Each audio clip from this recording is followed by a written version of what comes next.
الله الحمد لله والصلاة والسلام على رسول الله.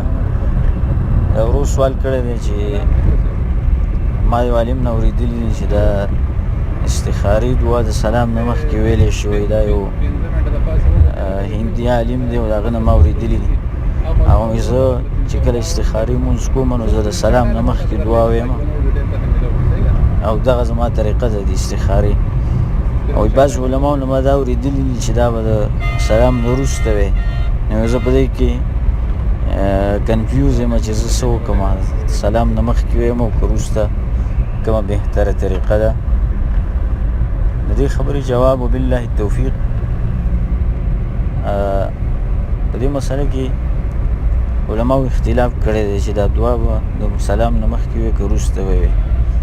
شیخ الاسلام ابن تیمیه رحمه الله مجموع الفتاوی کې لیکلي دي چې د لمونځ کوونکي دپاره په دې کې اختیار دی که د سلام نه مخکې وي او که د سلام نه وروسته وي. خو هغه دا رایې غوره کړې ده او د هغه خپله دا رایې ده چې دعا مخکې د سلام نه ویل د افضل او بهتر دي. دا مجموع الفتاوی کې شیخ الاسلام ابن تیمیه رحمه الله لیکلي دي او دغه رایې ده چې مخکې د سلام نه ویل دغه افضل دي او بهتر دي.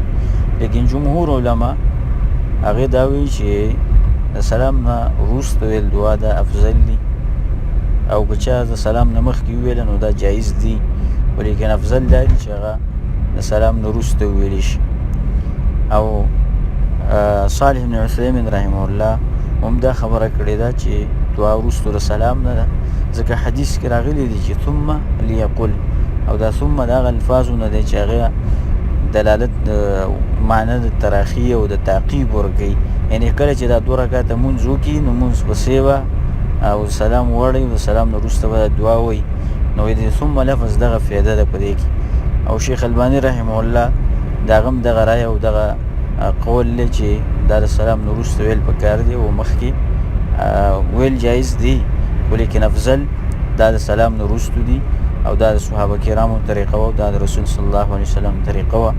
او نور علماو هم دغه قول کړی دی ډېرو چې دا وروسته ویل افضل دي او بهتر دي.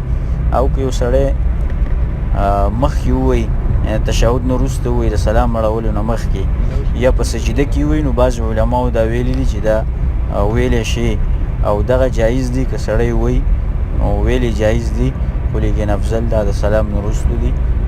هذا والله اعلم.